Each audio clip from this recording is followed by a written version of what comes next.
Meus irmãos, a paz do Senhor Jesus, sejam todos bem-vindos a mais uma aula da nossa disciplina pré-eleção em Isaías, né? Eu sou o professor Basílio e na aula de hoje a gente vai estudar o último rei desse período, né, de Isaías, na qual ele esteve aí profetizando, que é o rei Ezequias. A aula de hoje é um tanto, ainda fazer uma recapitulação de alguns pontos, vamos revisitar outros e ver concluir Ezequias e ver um panorama geral daquilo que a gente já viu até agora, tá certo? Vamos orar. Maravilhoso Deus, Pai amado, te damos graças, Senhor Jesus, nesta hora, por essa aula, Senhor, pelo privilégio de estarmos aqui, nesse momento, reunidos como irmãos, para aprender mais da tua palavra, Pai. Te peço perdão pelos nossos pecados e falhas, e abre, Senhor, a nossa mente, o nosso entendimento, para que nós possamos, Senhor, compreender o que o Senhor deseja falar conosco. Que essa aula, Senhor, não seja só mais um conteúdo, que não seja só mais, Senhor, informação, mas que essa verdade, Senhor, venha transformar as nossas vidas. Assim que eu te peço e te agradeço por tudo, em nome de Jesus. Amém. Então, meus irmãos, como já vimos, né, em aulas anteriores, se você caiu assim, tá chegando, né, nessa aula de hoje, saiba que tem duas aulas anteriores a essa, aula 1 e aula 2. Estamos estudando pré-eleção Isaías, dando esse pano de fundo histórico, cultural, social e teológico do livro. Já vimos um pouco sobre os dias de Isaías, falamos um pouco sobre a monarquia e estudamos alguns reis, né, a qual ele foi um dos períodos que Isaías profetizou.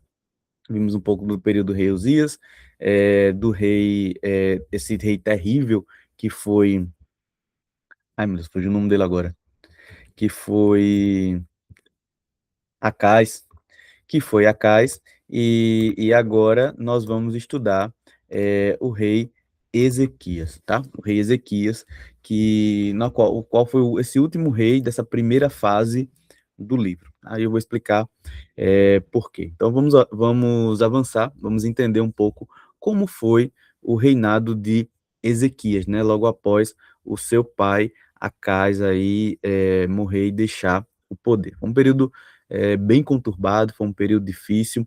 Acais também, né, não deixou o reino na melhor das condições. No campo religioso, ele foi um dos piores reis que Israel, que Judá já teve. Entregou o povo à idolatria, sacrificou o seu filho em confiança, confiando, né, em outros deuses. Então foi um rei terrível e foi tão ruim que Isaías ele teve aí que sair, né? Ele saiu de cena nesse período de Acais e voltou depois, né? Retorna com Ezequias. Então vamos estudar aí os dias de Ezequias, como foram, e entender a relação de Ezequias com o profeta. Tá? Então existe toda uma conexão entre eles, dentro das profecias, dentro do próprio contexto político dos dias de Isaías e Ezequias. Então a gente vai entender, vamos estudar esse ponto na aula de hoje. Tá? Vamos lá. Dentro desse contexto histórico, é muito bom a gente entender esse panorama internacional, o que estava acontecendo aos derredores, né, de Judá, de Israel, nos dias de Ezequias, porque isso, irmãos, vai fazer toda a diferença. E eu sempre bato nessa tecla, que é muito importante a gente conhecer, não estou pedindo para ninguém ser um historiador, um arqueólogo, e que conhece todos os pontos históricos da história da humanidade, mas a gente precisa pelo menos conhecer esse básico para que para que a gente possa compreender o texto. Porque muitas das vezes o profeta e o próprio livro das crônicas, né, o livro dos reis, eles vão fazer menção a esses fatos históricos, e que se a gente não tem essa base, se a gente não tem esse pano de fundo, a gente fica sem entender, a gente fica sem compreender.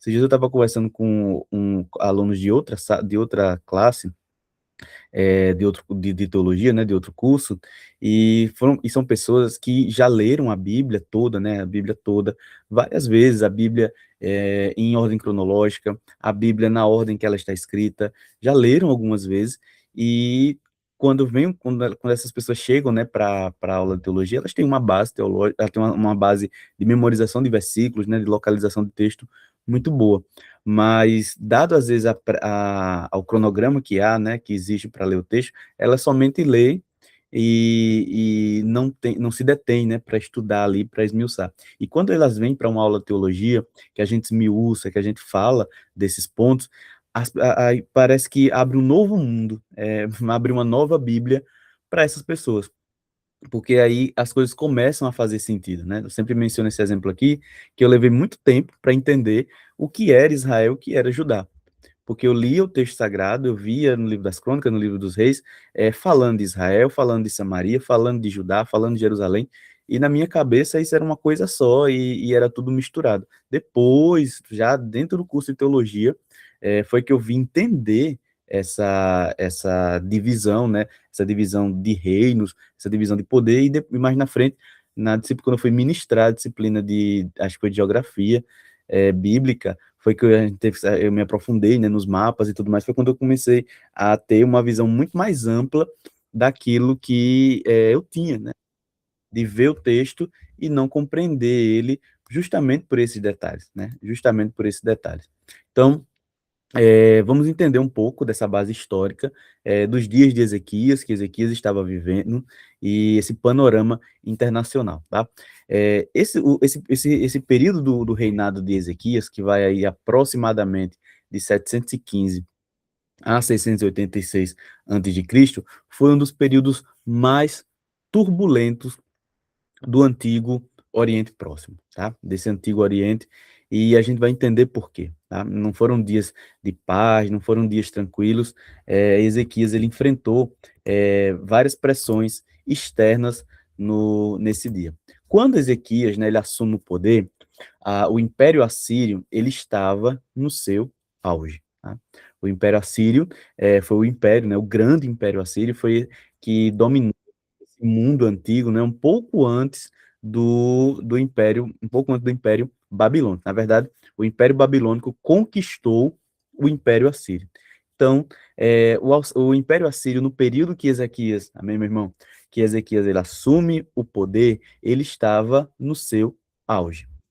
Tá? Ele estava no seu auge. E como todo grande império, né, ele tem um imperador principal, mas ele também tem os seus governantes, que vão ali, né, que vão sendo designados para avançar nas conquistas e também para cuidar, né, das colônias. Então, nesse período, né, de Ezequias, nós temos Teglat-Falasar III, Salmanassar V, Sargão III e Senaqueribe. Eles consolidam, né, esse império, e não era qualquer império, né? Não era um império que chegava a dizer, com licença, vamos governar a sua terra. Não, era um império muito agressivo, era um império expansionista e também e militarmente muito forte. Então, era um exército muito cruel, era um exército considerado imbatível, por isso que eles chegavam mesmo destroçando tudo, destruindo tudo.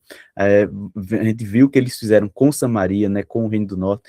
Então, foi um período muito turbulento. Então, Judá estava ali aparentemente livre, né? Porque vimos na aula anterior que Acais ele aceita o tributo, né? Aceita a, o império não, o imposto, pagar o imposto para os assírios, e Ezequias ele herda, né? Essa submissão ao império assírio, né? Judá nesse momento, né? Estava ali como vassalo, como eu estava falando, desde Acais, que foi o pai de Ezequias, já estava pagando um tributo assírio, e não era qualquer tributo, era um tributo muito alto, tá? E Ezequias, ele herda essa submissão política, de aceitar, né, ao invés de enfrentar o Império Assírio, ele aceita, né, essa questão política de se submeter à Síria, não, para que eles não nos destruam, vamos aceitar o seu governo, vamos aceitar o seu domínio e vamos pagar esses impostos. E aí você pergunta, professor, o que é que tudo isso tem a ver com Isaías? Vai chegar. Vamos guardando as informações aí em cada gaveta, que a gente vai chegar no ponto do profeta, tá? Quando Ezequias assume, né, nesse período aí de Ezequias também, acontece, né, uma das piores tragédias que Israel poderia enfrentar. Tem a queda de Samaria, né? Em 722 a.C., o Reino do Norte, né, as 10 tribos, Israel com a capital em Samaria, eles já tinham chegado ao auge da sua desobediência. E a justiça divina, né, o julgamento divino, ele é manifesto nesse momento. Então, nós temos aqui um povo que atingiu ao máximo o seu castigo, ao máximo a sua desobediência, e agora enfrentava as consequências. Colhia os frutos dessa desobediência, que foi a destruição. Então, nós estamos falando aqui de um povo que já estava altamente miscigenado, ou seja, não ouviram a lei, que pedia que as pessoas elas somente se casassem com as filhas da sua tribo, elas, consequentemente, desobedeceram isso, casaram-se com as filhas das tribos vizinhas, receberam toda essa influência religiosa, essa influência cultural, essa idolatria, abandonaram o Deus de Israel, e com tudo isso, né, foi se somando, receberam o alerta de vários e vários e vários profetas, rejeitaram esses alertas, mataram esses profetas, e consequentemente agora recebiam o seu castigo, né, esse juízo, que foi através do Império Assírio. Tá? Em 722, o Reino do Sul assistiu à destruição de Israel. Assistiu à destruição de Israel. Um período muito difícil, né? Um período que a cidade foi destruída, Samaria, os muros da cidade foram derrubados, e diferente do que aconteceu em Judá, a Assíria, ela foi tão cruel, né? Tão cruel com Israel, que eles destruíram tudo, irmãos. Destruíram tudo e mataram, né, as famílias e tudo mais, e que é algo que a gente não vê quando aconteceu, né? A gente vai estudar também o exílio babilônico, né? Quando Babilônia ela vem e domina Judá, é, eles destroem, né? Destrói, obviamente, destrói templo, destrói cidade, mas eles levam um grupo de pessoas cativo para a Babilônia. E esse grupo que eles levam, né, que não é um grupo pequeno, é um grupo grande, ficaram algumas pessoas na região, né, mas assim, só com os destroços, mas o grupo que eles levaram foi muito importante para eles manterem justamente, né, manterem manterem a língua, manterem a tradição, manterem a cultura, manterem toda a religiosidade. Então eles foram para a Babilônia, né, e alguns, obviamente, se entregaram aos costumes babilônicos, mas outros preservaram, né? A gente tem o próprio exemplo de Daniel, seus amigos, foi um exemplo disso, e dentro da Babilônia, eles também se reuniam para escrever, para fazer cópias da lei, para ler a lei, para estudar, e foi aí que veio surgindo, nesse período pós-exílio, as sinagogas, que foram vitais para o mantenimento da cultura judaica, da cultura do povo hebreu. Então, Babilônia preservou isso dentro, né, indiretamente, claro, quando levou cativo as pessoas de Judá. O que não aconteceu no Reino do Norte. O Reino do Norte, a história, né, quando traz esse momento de destruição dos assírios no Reino do Norte, fala que o Reino do Norte desapareceu. Então, eles destruíram, matou todo mundo. O que levou escravo não ficou marcado, né, nessa história, e o povo ali desaparece, né, entre aspas, desaparece nesse período. E Judá, né, se torna aí o último bastião davídico, ou seja, a última linhagem, né, o último remanescente aí dessa linhagem davídica, porque ela permanece com esse avanço assírio, tá? O povo de Judá, Jerusalém, o Reino do Sul, as duas tribos, eles permanecem ali nesse momento de destruição do Império Assírio. Só que eles permaneceram, né? Não permaneceram de férias, tudo muito tranquilo. Permaneceu enfrentando uma tensão muito grande, né? Uma tensão muito grande. Por quê? Porque todo mundo queria dominar essa região. Todo mundo queria vencer os assírios, né? Ou resistir a essa dominação assíria. E isso fez com que Judá enfrentasse uma pressão geopolítica muito grande dos dois lados. Ela tinha o Império Assírio, né, tentando ali dominar tudo, na verdade já estava dominando, né, porque queira ou não, Judá já estava submisso através desse pagamento de impostos, desse pagamento de tributos e tudo mais, mas tinha sua liberdade, né, tinha sua autonomia, conseguia fazer os seus cultos e tudo mais. Só que o Egito já estava ali com a corda no pescoço. já estava super pressionado para ser ali dominado, né, na verdade, pelos assírios. E aí, para tentar se salvar,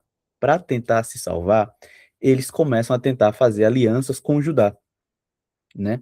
Então o Egito ele tenta influenciar Judá nesse sentido para justamente para chegar para Judá e falar, ó, o Império Assírio está já nos dominando a gente, vocês também já estão quase dominados, vamos nos juntar, né, juntar as nossas forças, juntar os nossos exércitos para tentar aí enfrentar a Síria.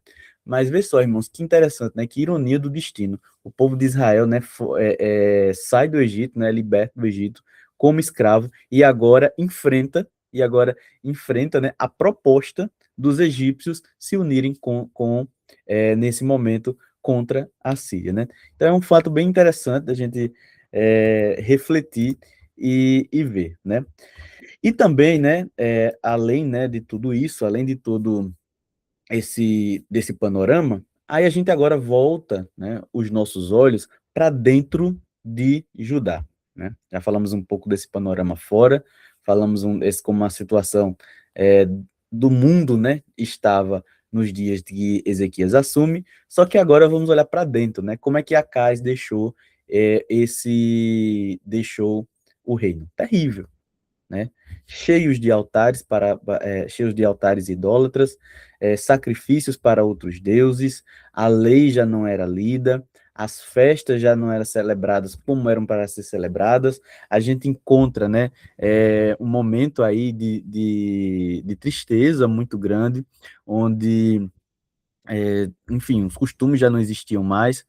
E Ezequias ele chega, né, diante com toda essa herança de Acais, né, com toda essa herança de Acais. Então, só que ele resolve fazer diferente do seu pai. Ele resolve fazer diferente do seu pai. Isso aqui é um ponto bem interessante, né, que é uma coisa que a gente não consegue entender realmente só a manifestação divina, né, o agir divino na vida das pessoas, porque Ezequias era filho de Acais, né? Então, ele cresceu vendo o pai fazer tudo aquilo, né? E decide não seguir os caminhos do pai. Então, é algo muito interessante da gente quando a gente analisa, né, as coisas dessa ótica, tá? E ele promove o que a gente chama hoje, né, de várias reformas religiosas, tá? Várias reformas religiosas. Por quê?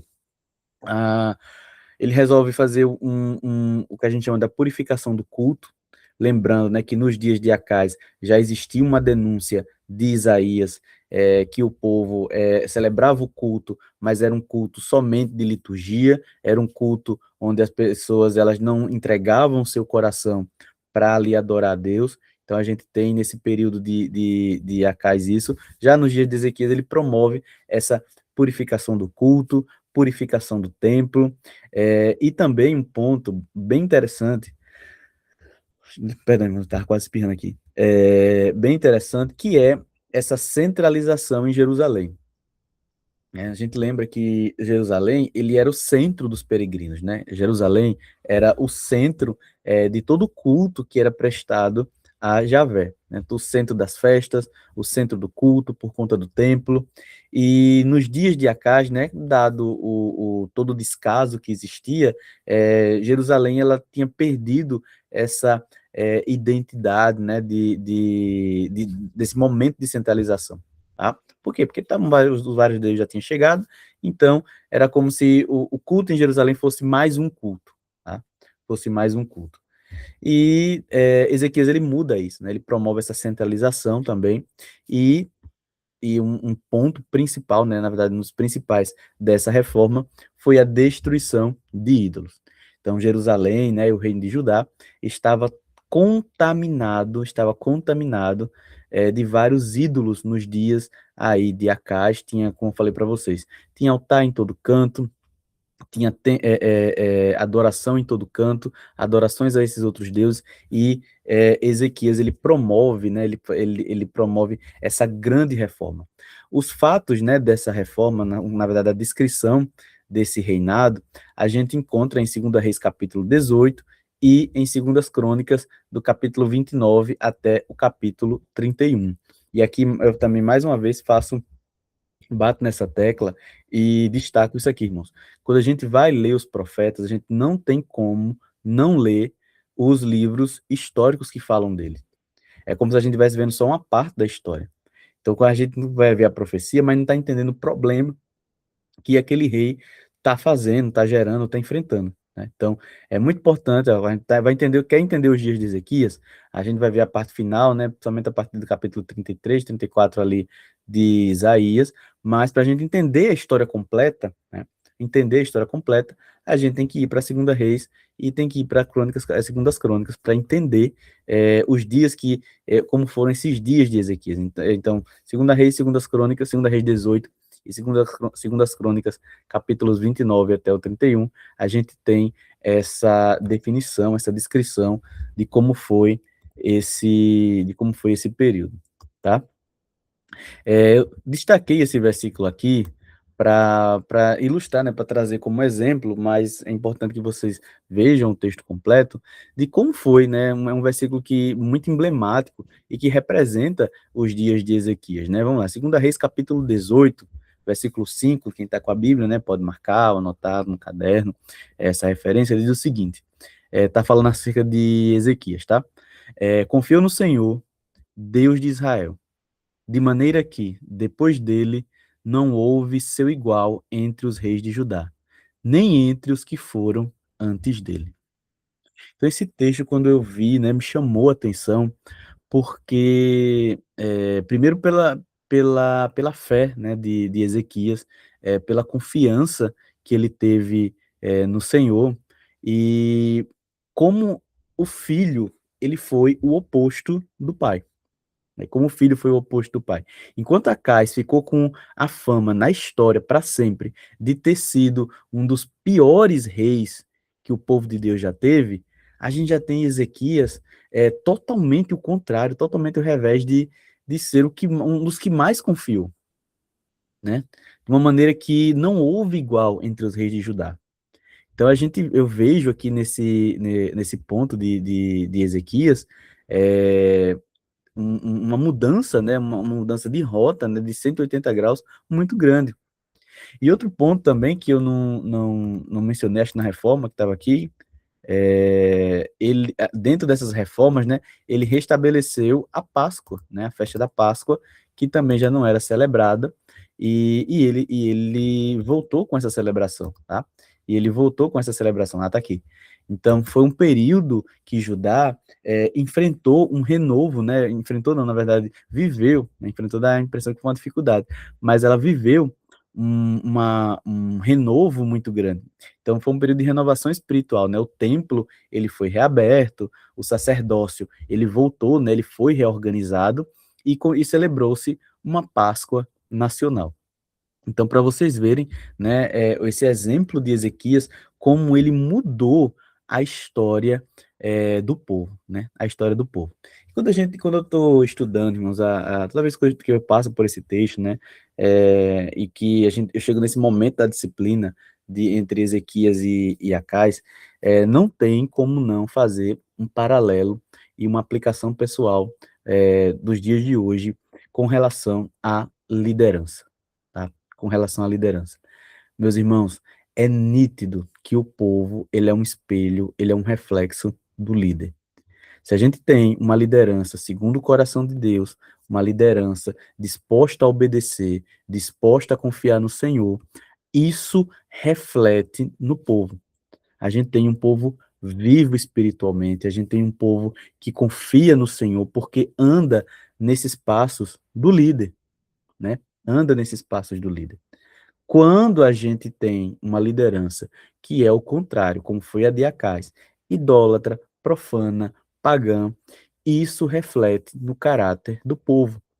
Então, o povo, ele reflete justamente, né, ele é o espelho desse caráter do líder, dessa vida espiritual do líder. E a gente vê isso nitidamente nessa distinção entre Acais e Ezequias, tá? Vamos avançar. Então, foi um período de renovação para o povo. Só que, né, começa aí as provas, né, as provações começam a chegar, a gente vê que Ezequias, ele enfrenta um, digamos assim, um conflito, né, dentro de Judá, né, e aí a gente está falando agora da própria elite, né, que frequentava ali a corte do rei, né, os governantes, a própria liderança que governava junto com ele, que a elite de Jerusalém, né, e quando entendam aqui elite, né, a elite religiosa e a elite política, divide-se em dois grupos. Tinha um primeiro grupo que era pró-Egito. Lembra que eu falei que o Egito queria, né, fazer uma aliança com Judá para tentar ir enfrentar a Síria? Então, um grupo da elite de Jerusalém abraçou essa ideia, comprou essa ideia, dizer, não, realmente a gente precisa, o Egito é uma nação gigantesca, é uma nação poderosa, eles podem nos ajudar, né? Só que existia um outro grupo dentro dessa elite que era contra, que eles eram mais pró-Assíria, que era justamente manter essa boa relação com a Síria, continuar pagando os impostos que eles pediram, né, os tributos, e tentar manter uma relação amigável, uma relação pacífica para manter a sua independência. Então, eles não aceitavam esse acordo com o Egito. E esse grupo entrou em conflito, né? Esses grupos entraram em conflito e Ezequias ficou ali no meio deles, né? Ficou ali no meio deles entre fazer uma aliança com o Egito ou manter uma boa relação com a Síria. Então ele enfrentou essa tensão política dentro do seu reino, né? Dentro de Judá. E com isso, né, e para somar todo esse problema, existia uma ameaça para Judá, né? Uma ameaça para Judá que foi justamente, né, Senaqueribe, governante do Império Assírio. Ele chega ali, né, por volta de 701 antes de Cristo e meio que já está tentando ali cercar para destruir Judá, né? Então ele coloca Judá à beira dessa destruição, ele estava avançando nas suas caravanas de conquista, e ele chega, né? A gente vai ver um pouco mais na frente o que ele fez, a história dele, vamos ler o texto, mas eles chegam ali, né, para tentar dominar o Judá. E então, Ezequias, ele enfrenta tudo isso, mano, ele enfrenta tudo isso. Então, foi um rei muito bom? Foi um rei excelente. Foi um rei excelente, mas enfrentou tudo isso, tá? Peraí, moça. Então, aqui, para a gente fazer uma breve recapitulação e se localizar no texto, né? E se localizar no texto, para que a gente não se perca, tá? Que a gente vai falar. Aqui, a gente tá, lembre-se que a gente está vendo a primeira parte do livro de Isaías, tá? O livro de Isaías, ele pode ser dividido em duas, alguns teólogos dividem até três para sua análise, mas a primeira parte de Isaías, vai do capítulo 1 até o capítulo 39, tá? Do capítulo 1 até o capítulo 39. Nessa primeira parte, né, a gente tem os juízos, né, de Deus contra Israel, contra Judá, contra as nações, e também a gente tem a esperança, né, vinda por meio do Messias. Então a gente tem aqui, se a gente coloca numa ordem, uma tentativa, né, de ordem, não dos fatos, mas de como essa profecia ela se manifestaria, a gente colocaria o capítulo 6 de Isaías lá no começo, né? Por quê? Porque esse capítulo 6 ele traz o fundamento da mensagem profética. Ele traz, né, justamente o que os outros profetas normalmente colocam no início do seu relato, né? Que é esse chamado, essa visão, e o propósito, né? O porquê Isaías ele foi chamado.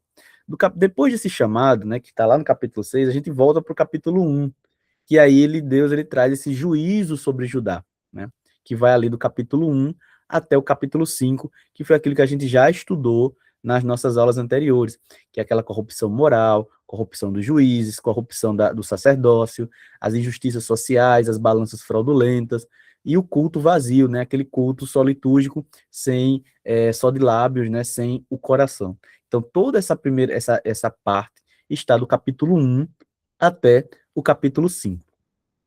Passado do capítulo 1 até o capítulo 6, né, que foi aquilo que a gente já viu, entra num ponto que a gente chama de o Emanuel, ou o livro do Emanuel.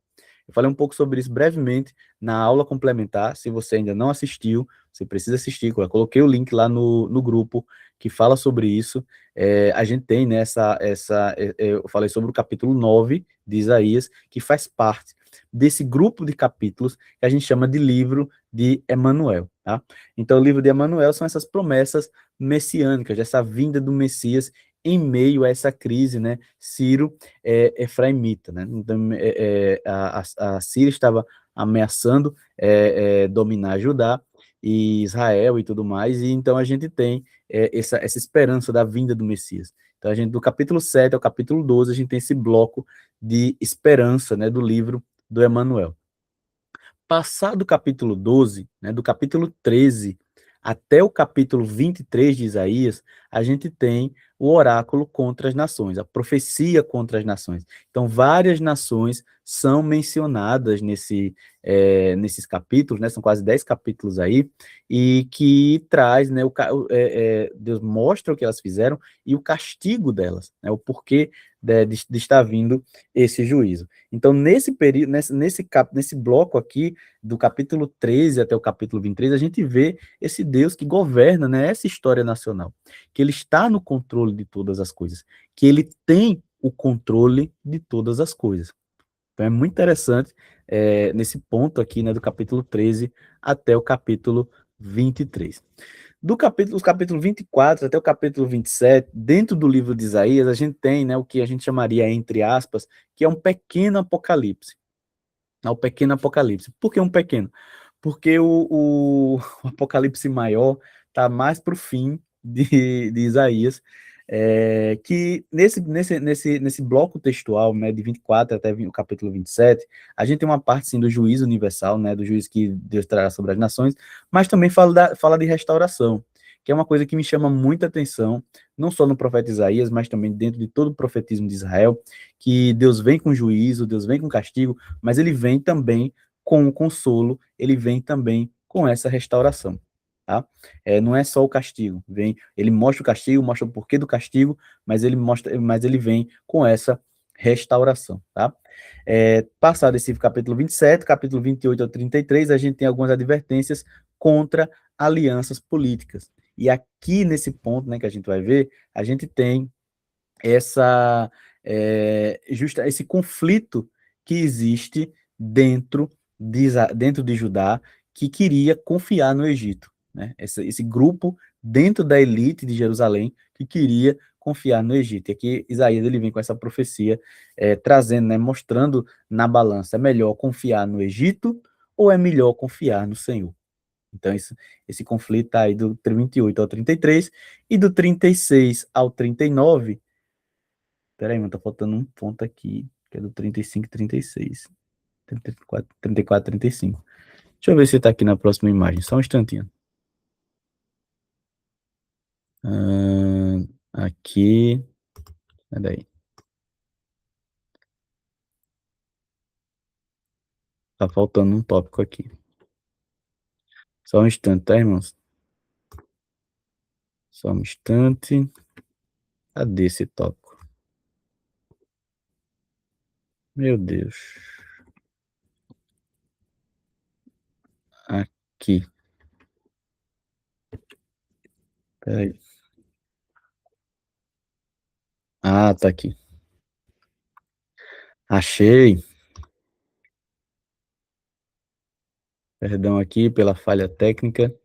Está aqui. Era aqui. Esse slide aqui que tava com todos os pontos. Que não carregou. Vamos lá. Aqui é assim, irmão, tudo ao vivo. Só um instante.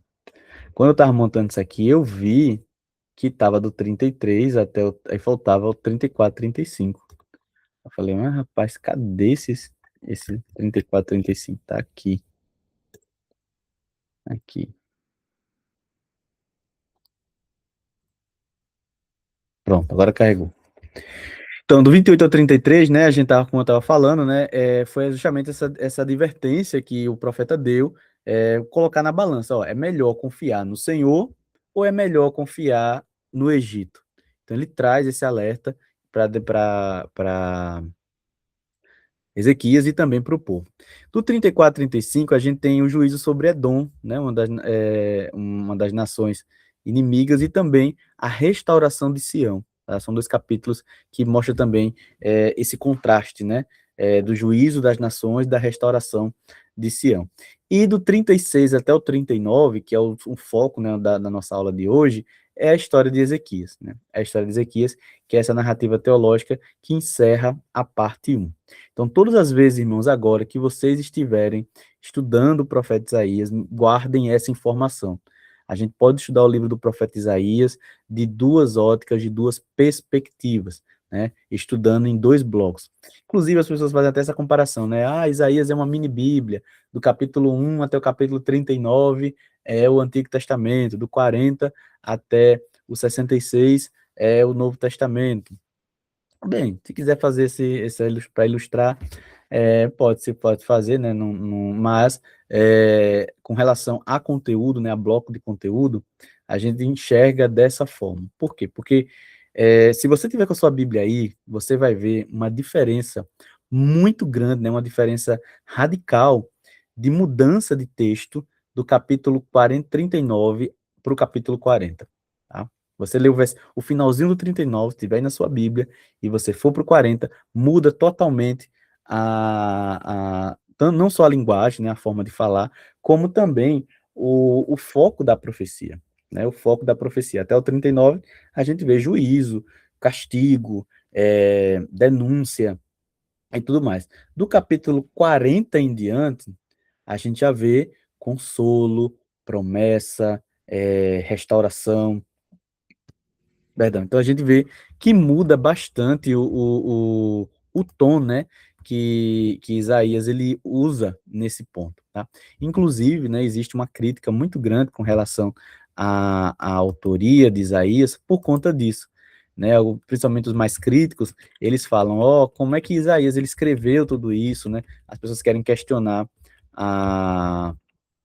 questionar a autoria, né, do profeta Isaías. A gente eles falam, Isaías não tem como ter escrito tudo isso, ele escreveu somente até o capítulo 39, o restante foi o povo no exílio da Babilônia que escreveu, só que a gente vê que não é bem assim. Né?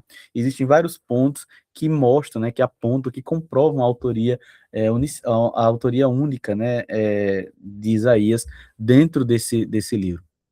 Então, essa ruptura, né, essa divisão, é um motivo de crítica, que as pessoas usam, falam que a linguagem muda muito, né, o estilo de escrita, muda também o próprio período, porque o período de Isaías capítulo 40, que ele profetiza, vai muito além dos dias do profeta.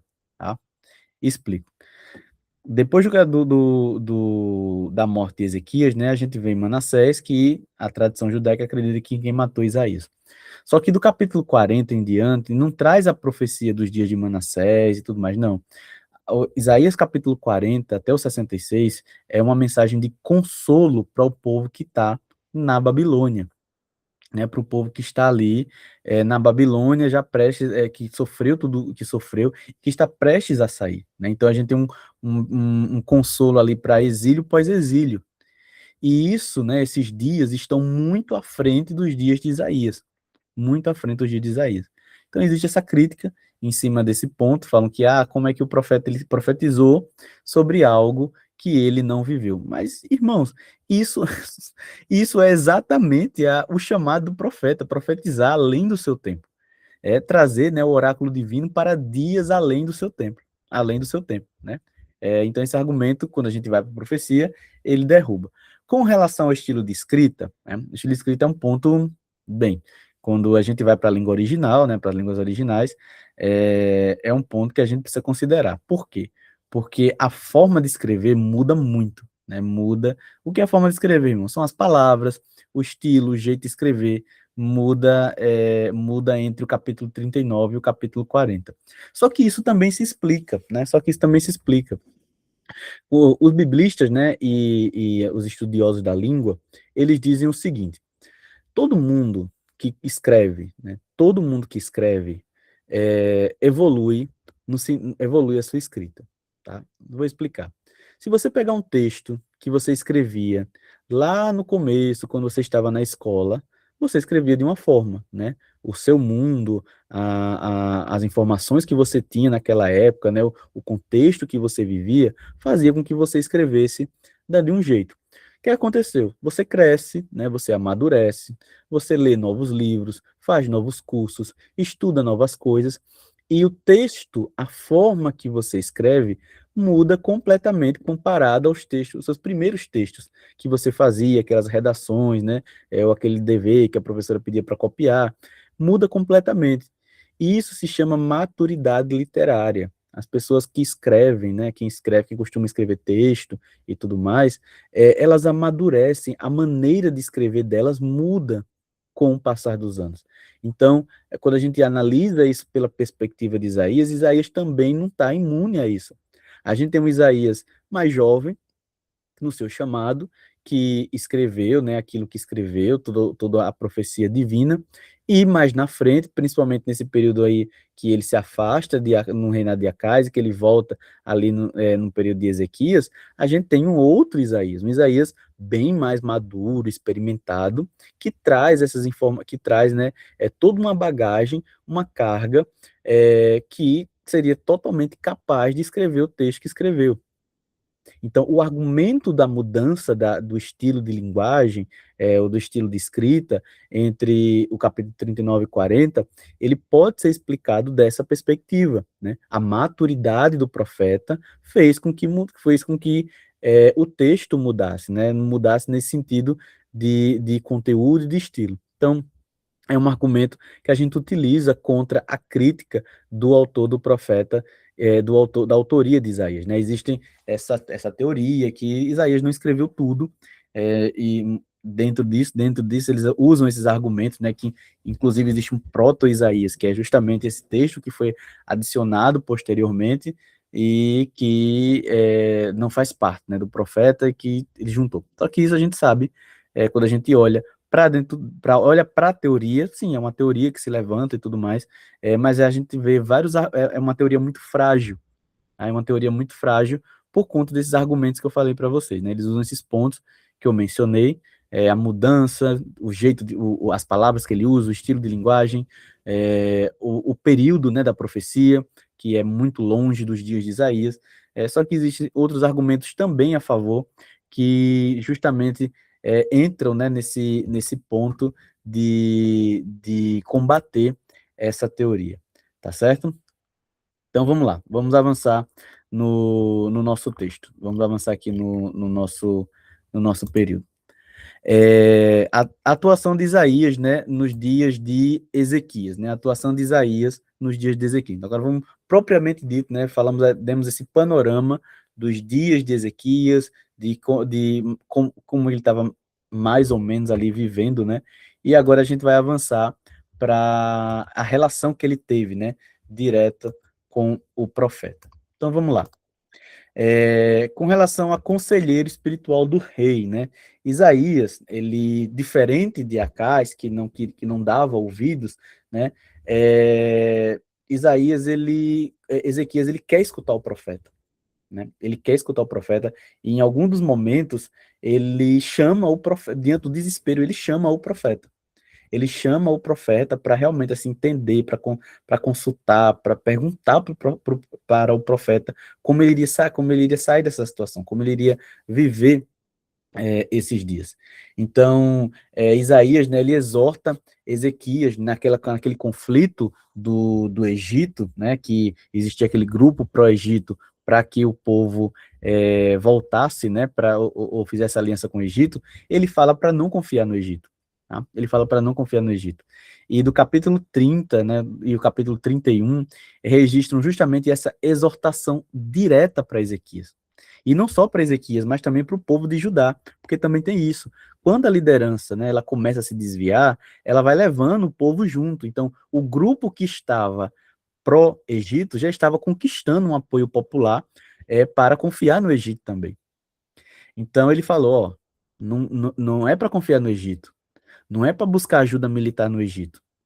Vocês estão querendo fazer isso para não confiar no Senhor, para não confiar no Senhor. Então, ele traz esse alerta, né?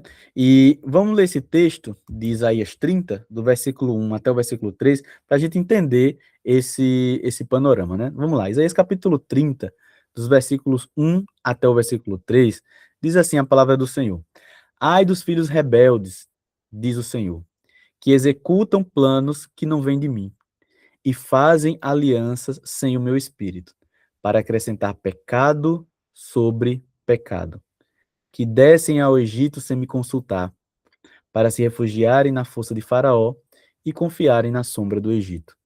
Mas a força de Faraó se tornará a vossa vergonha, e a confiança na sombra do Egito, a vossa confusão. Né? Então, é interessante essa profecia de Isaías para Ezequias, que revela, na verdade, assim, o que está por trás da boa intenção, né? Da boa intenção. E é um texto, irmãos, que a gente precisa analisar com cuidado e entender a profundidade dele, né? Eu entendo a preocupação, né, das pessoas nesse momento de, a gente precisa proteger a nação, a gente não tem um exército muito forte, vamos nos juntar com o Egito para poder fortalecer o nosso exército. Então, aparentemente, a intenção era boa. A intenção era boa. Mas o Senhor, ele conhece o coração. Ele sabe ele sabe o que está por trás da intenção. A intenção era boa, mas o propósito estava totalmente distorcido. Totalmente distorcido. E Isaías, ele traz isso, né, à luz que aquele grupo estava tentando ocultar, né? Mostrando que, na verdade, não era para proteger Judá, era falta de confiança. Era falta de confiança. E aqui, mais uma vez, irmãos, não tem como a gente não fazer um paralelo, uma aplicação pessoal para os dias de hoje. Quantas e quantas pessoas têm feito aliança com o Egito, com Faraó, tentando, né, demonstrar uma boa intenção, quando na verdade é a pura falta de confiança no Senhor. É a falta de confiança no Senhor. É um filho rebelde que não quer confiar no Senhor, prefere confiar na aliança do Egito, na aliança do povo que te escravizou, que escravizaram seus pais, que governou você a mão de ferro, que governaram seus patriarcas a mão de ferro, que você saiu só pela mão poderosa do Senhor, porque se não fosse isso, vocês estariam escravizados lá até hoje. Então, Isaías, ele traz essa denúncia, né? E ele mostra, fala, ó, vocês são filhos rebeldes, vocês estão fazendo aliança com um povo que eu não pedi para fazer, né? Aliança sem o meu espírito. E isso vai trazer sobre vocês pecado sobre pecado. Pecado sobre pecado, tá? E ele fala, ó, vocês confiam tanto nessa aliança, mas é essa aliança que vai ser a vergonha para vocês, porque essa aliança diante de mim, ela é inútil e vergonhosa. Inútil e vergonhosa. Então Isaías, ele traz, né, isso para o povo, e Ezequias, né, ele escuta, ele vai escutando, o povo vai escutando, e é interessante o caminhar da profecia, né? O caminhar da profecia é um ponto que a gente também precisa discutir, porque quando a profecia ela é proferida e ela chega aos ouvidos, né, do seu destinatário, né, remetente ao Senhor, no seu destinatário, tem dois caminhos: ou escutar, dar ouvidos e obedecer, ou ignorar e pagar para ver. Ignorar, pagar para ver e enfrentar as consequências. Enfrentar as consequências, tá? Mas vamos lá, vamos avançar, né? Isaías 30:15 também reforça nesse ponto que diz o seguinte: porque assim diz o Senhor Deus, o Santo de Israel, em vós converterdes e em sossegardes está a vossa salvação. Na tranquilidade e na confiança está a vossa força, mas não quiseste. Né? Nesse versículo aqui, né, um pouco mais à frente, né, vimos o versículo 1, versículo 3, aqui é o versículo 15, do mesmo capítulo 30, o profeta ele contrapõe justamente a confiança humana nessa força militar e a verdadeira segurança que vem justamente da fé e da obediência do Senhor. Em outras palavras, olha, vocês estão preferindo confiar no braço humano. Mas quem é que vai salvar o humano? Será que realmente o braço humano, o exército humano, ele vai trazer essa tranquilidade e essa confiança que vocês tanto querem? Ou é o Senhor? Né? Ou é o Senhor? Através da fé e obediência nele. Então Isaías ele traz esse paralelo, né, esse contraste para o povo, né, para o povo diante desse desejo de ter essa confiança aí com o Egito, né? E no versículo 5, né, também ele traz já uma promessa, no caso, mostrando em quem, na verdade, eles deveriam confiar. Isaías capítulo 31, versículo 5, diz o seguinte: como as aves que voam, assim o Senhor dos exércitos protegerá Jerusalém. Ele a protegerá e a livrará, passando sobre ela e a salvará. Então, mesmo com todo esse alerta, nessa advertência, olha, eu entendo que vocês não confiam no Egito, eu não quero que vocês confiem no Egito. Por quê? Porque quem vai salvar vocês sou eu. Quem vai defender Jerusalém sou eu. Vocês não precisam de nenhuma aliança política. Por quê? Porque quem vai proteger o meu povo sou eu. Quem vai proteger o meu povo sou eu. Então, esse texto, irmãos, é um texto que a gente precisa refletir e aplicar para os dias de hoje. Para todo mundo, eu tenho certeza que em algum lugar alguém conhece algum líder que quer fazer aliança com o Egito. Que quer fazer aliança com o Egito. Por que fazer aliança com o Egito? Porque fazer aliança com o Egito é mais fácil. Você pode bater no peito assim, dá mais segurança. Posso confiar no Egito, ele vai cuidar, ele vai me defender quando eu precisar. Deixa eu te contar uma coisa, quando as coisas apertarem, o Egito vai ser o primeiro que corre. A gente viu aqui na história. O Egito é o primeiro que corre, é o primeiro a perder. É o primeiro a querer livrar a própria pele. É o primeiro a querer livrar a própria pele. Então, Isaías ele traz esse alerta. Não confie no Egito. Confie no Senhor. Somente o Senhor. E aqui ele traz a expressão, né? Não, não qualquer Senhor, mas o Senhor dos exércitos. Ou seja, aquele que tem o governo e a potestade sobre todos os exércitos. Ele é quem vai proteger Jerusalém. Ele é quem vai livrar Israel. Ele é quem vai livrar Jerusalém. Ele é quem vai salvá-la. Tá? Não precisa de aliança política nenhuma. Tá? Ainda dentro, né, dessa esfera de conselheiro do rei, mostra, né, esses textos mostram como Isaías, ele não foi somente um conselheiro espiritual, né, mas ele também foi um conselheiro político de Ezequias, chamando, né, o rei a depender dessa soberania divina, não de estratégias humanas. Lembra que acho que eu falei, não sei se foi na primeira ou foi na segunda aula, que Isaías ele ganha, né, esse título de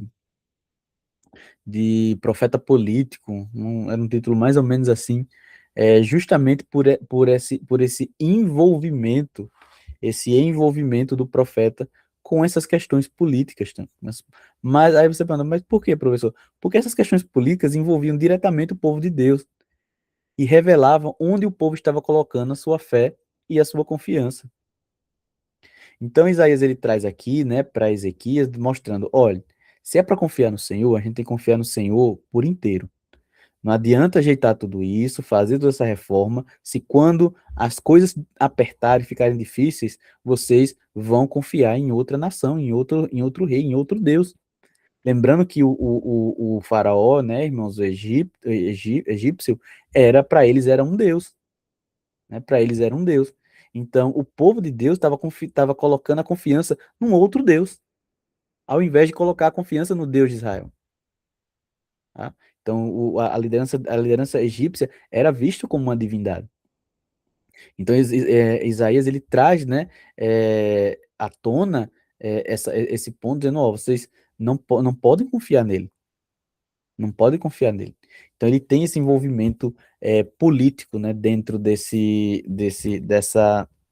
digamos assim, dessa tentativa aí, né, do povo querer voltar para o Egito, né, no sentido de aliança. Tá? Outro ponto, e aí a gente entra, né, para aquela parte da intervenção do cerco assírio. O que é que acontece? Nos dias de Ezequias, em Judá, o rei assírio Senaqueribe, ele invade Judá. Ou seja, Ezequias ele enfrenta uma invasão, tá? E ele cerca Jerusalém. E ele envia um porta-voz para falar com Ezequias, chamado Rabsaqué, tá? Rabsaqueh, ele envia esse porta-voz justamente para tentar intimidar, né, o rei, intimidar o povo. E esse porta-voz, ele blasfema contra Deus. Ele blasfema contra Deus. Esse episódio, ele está lá em Isaías capítulo 36. A gente vai ler um trecho desse capítulo, e deixa já marcado, né? Eu tenho certeza aí que os irmãos estão aí apontando e anotando e lendo, né, o profeta Isaías, espero assim, que estejam lendo o livro do profeta Isaías, nesse momento de desespero, aí no capítulo 36, Ezequias ele vai buscar Isaías diante dessa invasão. Né? Por quê? Porque a gente tem um cerco militar real, presente, esmagador, querendo destruir Judá, e era humanamente impossível de vencer. Humanamente impossível de vencer. Então vamos para o texto, né? Isaías capítulo 36. Isaías capítulo 36, do versículo 13 até o versículo 18.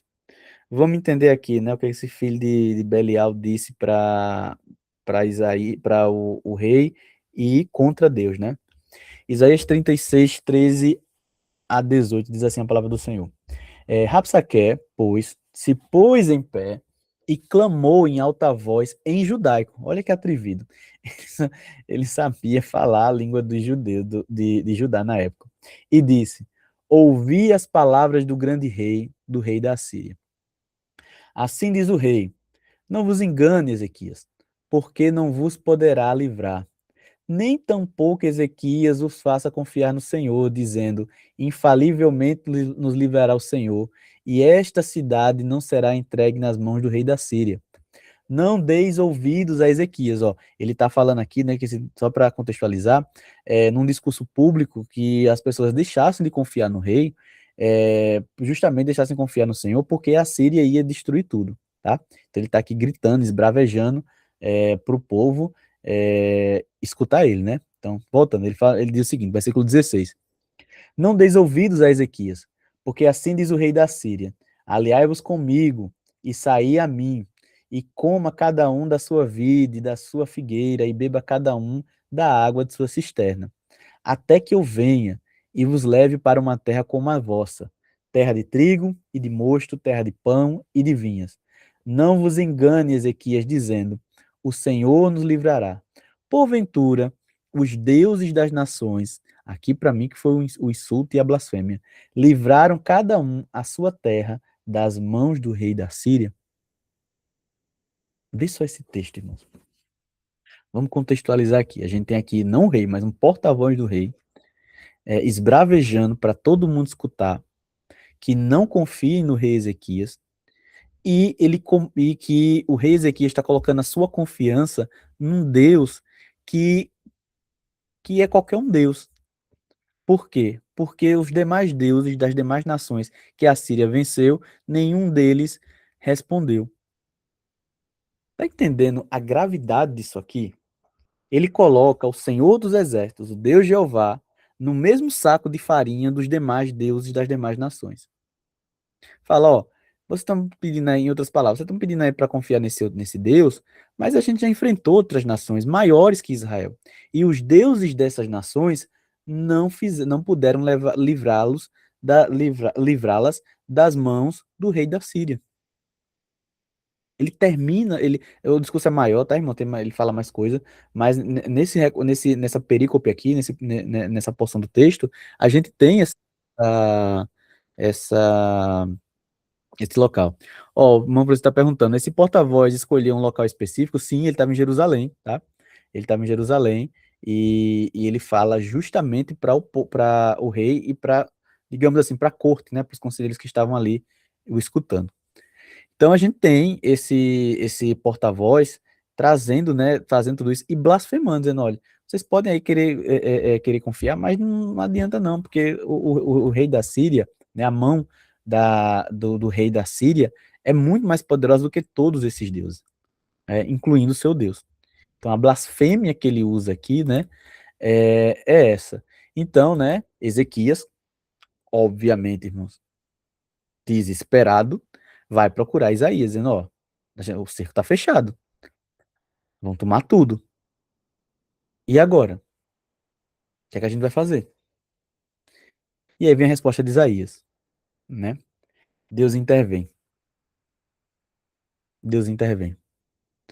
Isaías, ele transmite, né, ao rei uma palavra de confiança, no capítulo 37, e a gente tem alguns versículos que a gente precisa ler, né? Trouxe só o texto, mas deixa eu ver, vamos pro texto, pro versículo completo, que eu acho que a gente quer mais interessante analisar.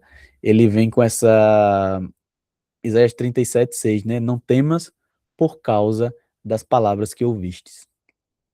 Isaías capítulo 37, versículo 6. Diz assim: Isaías lhe disse: Assim direi a vosso Senhor, assim diz o Senhor, não temas, à vista das palavras que ouviste, como as quais os servos do rei da Assíria me blasfemaram. Então veja só, irmãos, quando a gente vê esse texto, não tem como a gente não perceber, né, o poder e a grandeza desse Deus, né? O povo de Deus estava sendo afrontado, estava sendo ali humilhado diante de um pagão, de um pagão. E a gente às vezes pensa, né, que Deus ele não escuta as coisas, que ele não contempla todas as coisas, mas ele contempla, ele escuta. E um pouco mais nos versículos mais na frente, né, ele vem com a promessa, né? E com a promessa decisiva. Versículo Isaías capítulo 37, versículo 33.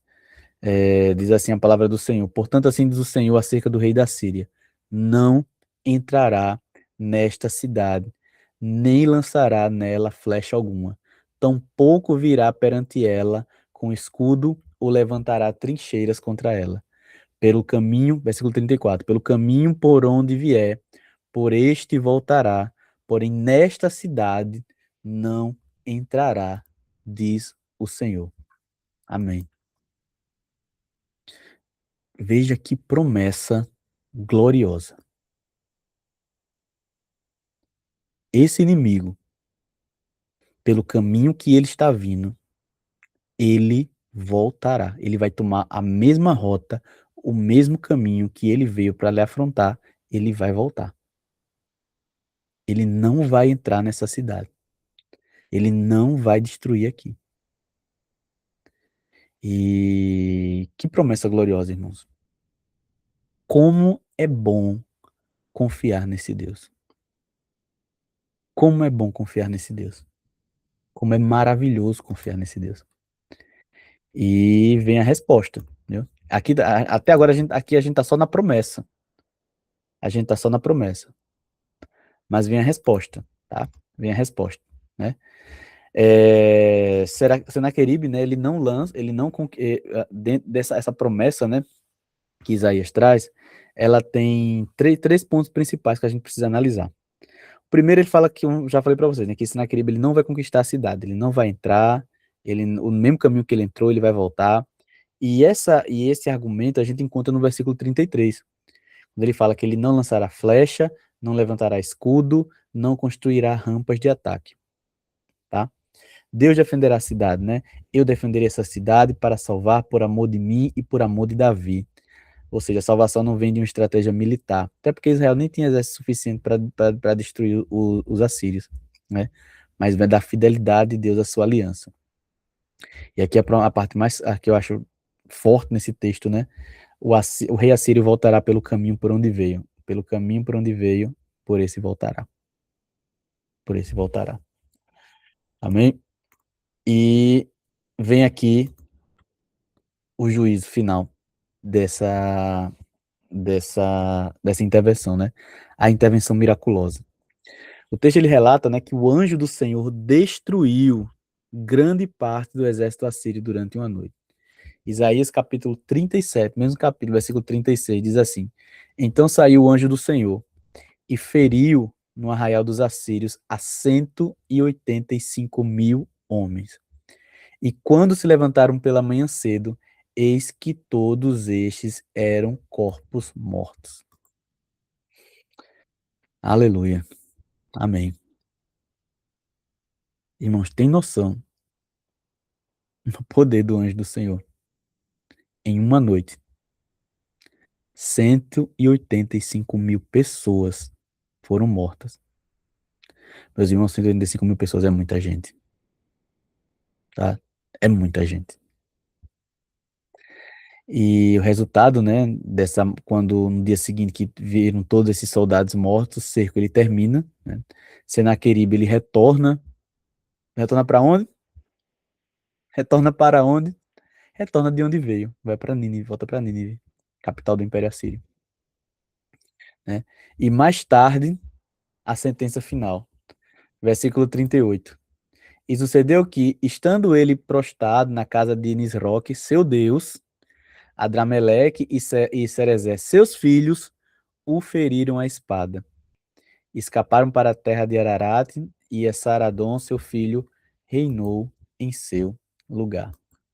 Um homem tão poderoso que estava adorando o seu Deus foi morto pelos seus próprios filhos. Foi morto pelos seus próprios filhos. 2 deles fugiram e um deles assumiu o seu lugar. Então a narrativa ela mostra, irmãos, que a arrogância síria, né, encontra o juízo divino e que a confiança de Ezequias é recompensada. E aí, mais uma vez, não tem como a gente não fazer o paralelo com Acais. Diante do desespero, o que é que Acais foi fazer, meus irmãos? Foi pegar o filho dele e oferecer para outros deuses. Olha a diferença. Olha a diferença. Dos que confiam e dos que não confiam no Senhor. Dos que confiam e dos que confiam no Senhor. Coisa boa é confiar no Senhor, irmãos. Coisa boa é confiar no Senhor. Eu sei que muitas das vezes a nossa natureza humana, a nossa aparente racionalidade, mas mascarada de incredulidade, faz com que a gente não creia, faz com que a gente não confie, faz com que a gente não enxergue um palmo na frente do nariz diante das dificuldades. Mas nesse texto, a gente vê nitidamente como é bom confiar no Senhor.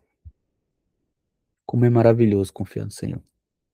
Porque de onde a gente menos espera, de onde a gente menos aguarda, vem a provisão, vem o cuidado, vem o livramento. Amém? Então vamos lá. Desse capítulo, né, 37, numa forma estrutural, para a gente compreender, para a gente resumir, né, tudo aquilo que a gente acabou de ver, ele é dividido nesses tópicos. Versículo 1 até o versículo 7, Ezequias ele busca, né, Isaías, diante dessa invasão de Senaqueribe.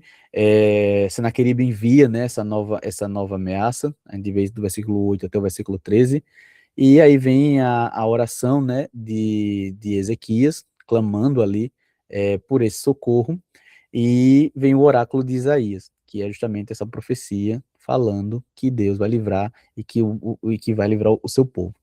Vem do versículo 35, versículo 36, esse mesmo capítulo, tem a destruição do exército, e por fim, a gente tem o juízo de Senaqueribe, né? A morte dele no versículos 37 e 38. É um capítulo bem estruturado no sentido textual, no sentido de conteúdo, e onde as profecias elas discorrem, né, junto com a história, tá? Junto com a história. Então agora, irmãos, quando vocês forem ler o texto, junto, né, munidos de todas essas informações que eu falei para vocês, a gente tem aqui esse ponto, tá certo? A ser analisado. Vamos lá. Outro ponto também que a gente não pode deixar de destacar é a doença de Ezequias, né? Que é muito conhecida, esse episódio, né, da enfermidade, da oração também que ele faz. Mas vamos entender o que aconteceu, né, com a relação dele com o profeta nesse ponto, né? No capítulo 38, a gente tem um episódio que Ezequias, ele adoece, né? Ele adoece e ele fica ali à beira da morte, à beira da morte. O capítulo ele começa, né? Ele abre justamente com essa declaração devastadora no versículo 1, né? Põe em ordem a tua casa, né? Naqueles dias Ezequias adoeceu de uma enfermidade mortal, e veio a ele o profeta Isaías, filho de Amós, e lhe disse: assim diz o Senhor, põe em ordem a tua casa, porque morrerás e não viverás. Uma profecia assim bem tranquila para começar o dia, né? É, então Isaías ele anuncia, né, que a doença do rei ela é terminal, né? E que não há margem para esperança humana, né? A gente vê, né, que interpretando essa profecia que, bem, o Senhor ele está alertando, está avisando, né? O profeta está avisando que o rei vai morrer e que nesse momento, quando o rei ele recebe essa profecia, ele vai enfrentar uma crise, né, que nenhum poder político pode resolver, tá? Nos demais conflitos anteriores, a gente viu que ele, bem, tinha várias alternativas e possibilidades, mas diante da doença, irmãos, diante da doença, a pessoa pode ter os maiores recursos do mundo, né? Mas o Senhor, ele é a saúde das nações.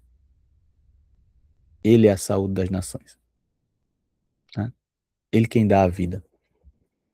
Então, Ezequias, ele recebe, né, essa profecia. Uma vez que ele recebe essa profecia, ele, obviamente, se angustiou e não quer morrer, né? Não quer morrer. O texto ele é bem resumido nessa parte, mas ele imprime, né, a dor do rei quando dá por essa profecia. No versículo 2 diz o seguinte: então virou Ezequias o seu rosto para a parede e orou ao Senhor. E disse: ah, Senhor, peço-te, lembra-te agora do que andei diante de ti em verdade e em coração perfeito. E fiz o que era reto aos teus olhos. E chorou Ezequias muitíssimo. Tá? Versículo 3. Então, é uma oração simples, irmãos, mas é uma oração sincera, né? Nesse momento, né, ele não vai buscar oráculos no Egito, não vai buscar medicina no Egito, não vai buscar com curandeiro, com nada. Ele vai buscar o Senhor diante dessa enfermidade, tá?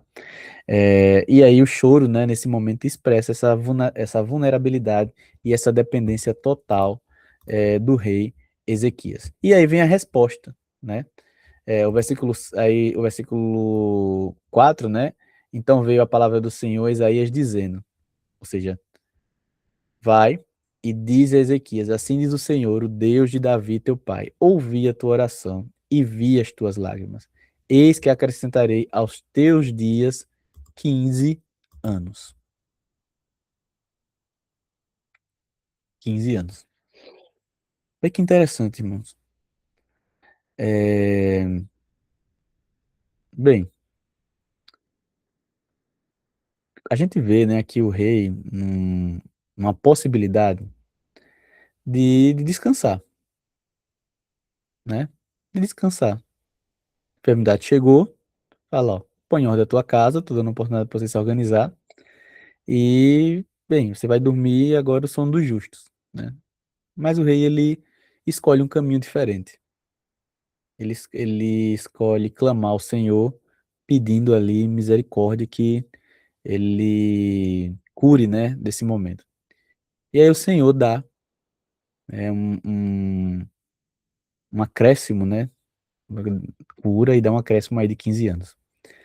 Só que os próximos 15 anos, irmãos, desse rei, do rei Ezequias, foram anos difíceis, tá? Difíceis e que ele comete um deslize que quase cai. E que, inclusive, esse deslize dele vai gerar consequências para Judá pelas próximas décadas. Na verdade, é um prelúdio do castigo que Judá iria enfrentar. Então, assim, o Senhor ele tem o controle de todas as coisas, né? O Senhor ele tem o controle de todas as coisas. E muitas das vezes a gente não compreende o trabalhar de Deus. E aí a gente entra no campo, eu não gosto muito, né? Mas não tem como a gente não pensar no campo da conjectura, né? Campo da conjectura. E se Ezequias não tivesse feito essa oração e tivesse morrido ali? Pronto. Adoeceu, morreu. Ele não teria passado metade, na verdade, não metade, não teria passado por nenhum dos problemas que ele enfrentou nos últimos 15 anos de vida dele. Nos últimos 15 anos de vida dele. Então, aceitar a vontade do Senhor, né, é algo que para muita gente é difícil, mas a vontade dele ela é boa, perfeita e agradável, né? Então, o texto fala, né, que o milagre aconteceu, né? Ezequias ele pede um sinal para confirmar a promessa, e Deus concede, né, um prodígio cósmico. A sombra voltou 10 graus no relógio de Sol de Acais, né? Ou seja, o tempo voltou aí nesse momento. Então, ele pede um sinal extraordinário, o sinal acontece, e Deus ele cura o rei, e ele continua ali o seu governo, né? Isso aí está aqui em Isaías, capítulo 38. E o final do capítulo 38, né, nos versículos 9 até o versículo 20, a gente tem esse cântico de Ezequias, né? O 9 diz o seguinte: o escrito de Ezequias, rei de Judá, de quando adoeceu e sarou da sua enfermidade. E aí, os versículos seguintes, até o versículo 20, traz esse cântico de agradecimento. E a gente tem alguns pontos marcantes, né, desse cântico. O versículo 11 diz o seguinte: eu disse, não verei mais o Senhor, não verei mais o Senhor na terra dos viventes. E sobre a restauração dele, tu lançaste para trás de ti todos os meus pecados. E aí, sobre a sua nova vida, o Senhor veio salvar-me, por isso cantaremos. Isaías 38, versículo 20, né? E aí, desse significado desse texto, a gente vê que o cântico, ele é um testemunho pessoal e teológico do rei. A gente vê também a cura, né? Ela é vista como essa graça e com esse perdão. E a experiência transforma o rei em um adorador e proclamador, né, da bondade, da fidelidade do Senhor. Tá certo?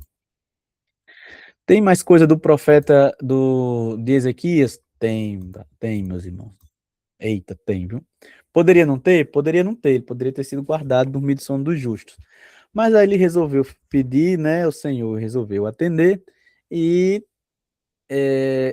a gente tem um episódio no capítulo 39 muito interessante, que é a visita de uma comitiva babilônica. Eita, deixa eu até corrigir aqui coisa que eu vi agora. A gente tem aí, né, uma visita babilônica, uma visita de uma comitiva babilônica para Ezequias, né? O que aconteceu? Corrigir, ficou pior. Aqui. Quando o rei Ezequias ele adoeceu, né? Ezequias é um rei importante. Muitos governantes ficaram sabendo, né, dessa enfermidade. E como, como o pessoal estava esperando que que ele iria morrer e não morreu, foi curado milagrosamente, as pessoas elas queriam conhecer, né, saber, né, o que aconteceu com Ezequias. E aí Ezequias ele recebe, né, emissários do rei babilônico, né, Merodach Baladã. Versículo 1 diz o seguinte: enviou cartas e um presente a Ezequias porque tinha ouvido que estivera doente e que tinha convalescido, né, que tinha melhorado, que tinha saído. Então, nesse momento, a visita da Babilônia não era por acaso. Assim como os egípcios, eles também queriam ali fazer uma aliança contra a Síria. Todo mundo queria derrotar a Síria nesse momento. Então, é uma visita política, né? Porém, era uma política que era revestida, que foi uma visita que foi revestida dessa cortesia, dizer, ó, o rei está doente, vamos lá saber como é que ele está. Só que na verdade não era bem isso. O povo queria, os babilônicos, eles queriam conhecer Judá. Eles queriam saber quem era Ezequias, saber se podia contar com eles e tudo mais. E só que Ezequias, né, coitado, ele se sente honrado pela visita de um rei tão importante como o rei da Babilônia e abre as portas do reino, né? Abre as portas do reino. Aí onde o problema começa, né?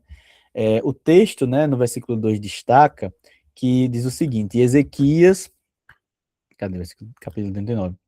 Diz o seguinte: Ezequias se alegrou com eles e lhes mostrou a casa do seu tesouro, a prata e o ouro, e as especiarias, e os melhores ungüentos, e toda a sua casa de armas, e tudo quanto se achava nos seus tesouros. Coisa nenhuma houve, nem em sua casa, nem em todos os seus domínios, que Ezequias não lhe mostrasse. A gente olha esse texto, não tem como a gente não lembrar, irmão. Não tem aquela pessoa, não sei se você já foi assim, tem esse costume. Quando você vai visitá-la, que ela visitar essa pessoa, que ela para e vai mostrar a casa dela todinha pra você. Então, vocês já passaram por isso. Você foi lá só pra tomar um café ou só pra ver a pessoa, mas ela fala: olha, isso aqui é minha sala, isso aqui é minha cozinha. Minha sala tem 3 quartos, primeiro andar, sobe a escada, mostra os quartos, mostra os banheiros, mostra a suíte, mostra a casa todinha. E você foi lá só tomar um café. Enfim, né? Fechando parênteses e voltando. Ezequias, ele mostrou, irmãos, todo o tesouro da casa, tudo que ele tinha para os babilônicos, né? Então o rei aqui, ele exibe tudo, riquezas, armas, reservas, o que é um perigo, porque esse gesto revela justamente tanto o orgulho dele, como também a ingenuidade diplomática, né? E a falta de discernimento espiritual, tá? É, a gente não pode abrir as portas para o inimigo. A gente não pode abrir as portas para o inimigo. O inimigo, ele não vem, né, com chifre e garfo e rabo em formato de seta. Ele vem desse jeito, travestido de uma boa intenção, travestido de uma visita, né? E Ezequias, ele cai na conversa do inimigo, né? Nesse momento, a Babilônia, ela não era uma ameaça para Judá, tá? A ameaça era a Síria. Mas, nesse momento, a Babilônia conhece o poder de Judá e levanta um alerta. Diz, opa, tá certo. Vocês não vão querer fazer uma aliança com a gente, tudo bem. Mas vai chegar o dia que a gente vai dominar vocês, tá? Então, vocês é uma possível nação para a gente dominar, tá? E aí, quem chega na casa do rei depois dessa visita? Isaías. Isaías. Eita, o que seria da vida de Ezequias se não fosse Isaías na vida dele, né? O versículo 3 do capítulo 39 diz o seguinte: Então o profeta Isaías veio ao rei Ezequias e lhes disse: Que foi que aqueles homens disseram e de onde vieram a ti? E disse Ezequias: De uma terra remota vieram a mim, de Babilônia. Isaías pergunta, né? E disse: Que foi que viram em tua casa? E Ezequias disse: Viram tudo quanto há em minha casa, coisa nenhuma há nos meus tesouros que eu deixasse de lhes mostrar. E Isaías, né, nesse momento, ele, quando a gente lê assim, aparentemente pode até soar como um profeta intrometido, né? De chegar assim: como assim você está querendo saber quem me visitou e o que foi que eu mostrei? Né? Como assim você está perguntando o que é que eles viram? Eles viram o que eu mostrei. E ele fala que mostrou tudo, mostrou a casa toda, né? Só que aí Isaías, irmãos, ele age, na verdade, como um guardião da aliança. Porque o rei, né, era um rei segundo o coração, era um rei ali que cuidava, né, que cuidava do povo e obedecia a Deus. E se esse rei fosse preso, fosse morto, caísse, enfim, todo o povo sofreria. O povo iria enfrentar a dominação de outra nação. E aí Isaías, ele age com essa prudência. né? Ele expõe, na verdade, que o rei foi imprudente em ter feito tudo isso. E a resposta de Ezequias, né, confirma justamente a gravidade dessa, eh, dessa informação. Por quê? No versículo 6 tem um discurso de Isaías, diz o seguinte: Eis que virão dias em que tudo quanto houver em tua casa e os que entesouraram os teus pais até os dias de hoje será levado para a Babilônia. Não ficará coisa alguma, disse o Senhor. Ou seja, ele já está aqui trazendo o prelúdio do que seria o castigo do povo de Deus. Tá? Versículo 7 diz o seguinte: E até dos teus filhos que procedem de ti, e tu gerares, tomarão para que sejam eunucos no palácio do rei da Babilônia. E é interessante que mesmo diante disso, né, o rei Ezequias, ele aceita essa mensagem. Ele fala, então disse Ezequias a Isaías, boa é a palavra do Senhor que disseste. Disse mais, pois haverá paz e verdade em meus dias. Então, essa profecia aqui, né, traz um prelúdio do que vai ser o castigo divino sobre Israel, sobre Judá, tá? Sobre Judá. Que essa visita teve um propósito, o rei caiu na conversa dos babilônicos, mas que ela é só o começo de um castigo que vai vir sobre o povo de Deus, tá? Ele aceita o juízo, né? Ele aceita o juízo divino, mas ele nesse momento ele pensou só no presente, né? Em conhecer os babilônicos e, e aceitar ali, né, essa visita e todos esses tesouros. E só que nesse momento ele não pensa nas gerações futuras, né, que vão enfrentar esse castigo, né? Que vão enfrentar esse castigo. E isso é muito comum, né, em líderes momentâneos, tá? Por isso que eu falei assim, ó, ele deslizou e quase caiu nesse episódio aqui. Por quê? Porque a ingenuidade dele deixou o reino em perigo. Deixou o reino em perigo. Expôs o reino ao perigo. E o Isaías ele fala, ó, as próximas gerações vão ser dominadas pelo povo que você mostrou o tesouro hoje. Não vai ficar nada aqui. Eles vão levar tudo. Tá? Então falta essa visão para pensar na próxima geração, né? De cuidar e tudo mais. Então a gente vê um contraste muito grande entre o Ezequias que fez a oração e esse Ezequias aí de hoje, tá? Esse ponto aqui a gente já viu nos principais temas do capítulo 1 até o capítulo 39, como a gente já estudou. E agora vamos para o próximo ponto, né? Na verdade, o próximo passo da nossa disciplina, que são justamente essas conexões que existem com o Novo Testamento, tá, irmãos? Essa parte 1, né, do capítulo 1 até o capítulo 39, é um dos textos, né, é um dos pontos mais mencionados no Novo Testamento. Tá? É mais mencionado no Novo Testamento. E aí, para os irmãos aí, né, para os pregadores, para quem assume o púlpito para pregar, para dar estudo, é o momento agora, né, de se aprofundar nessas conexões para pregar e para explicar é, esses temas, tá? Esses blocos. Só que isso será tema e assunto para a nossa próxima aula, tá? A nossa próxima aula a gente vamos fazer essas conexões, vamos ver a parte final, né? A parte final de Isaías, do capítulo 40 até o capítulo 66, né? Os principais temas desse livro, tá bom? Vamos orar agradecendo ao Senhor. Maravilhoso Deus, Pai amado, damos graças, Senhor Jesus, por mais uma aula, por esse momento, Senhor, que o Senhor reservou para que estivéssemos aqui, Pai.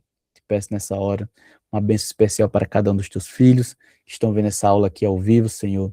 Que essa aula, Senhor, venha alimentar a nossa alma, Pai. E que nós venhamos, Senhor, compreender a tua fidelidade, aprender a confiar em Ti, Pai. Peço nessa hora, que todos aqueles que estão assistindo gravado, uma bênção especial também, que por um motivo de escola, motivo de faculdade, motivo de trabalho na igreja, motivo de trabalho secular, que não puderem estar aqui conosco, Pai. Eu peço ajuda a cada um deles, para a honra e para a glória do Teu nome. Ajuda no Senhor a guardar tudo aquilo que foi ensinado em nossos corações, que venha transformar as nossas vidas. Em nome de Jesus, amém e amém. Meus irmãos, Deus abençoe cada um de vocês, amém? E até a semana que vem, em nome de Jesus.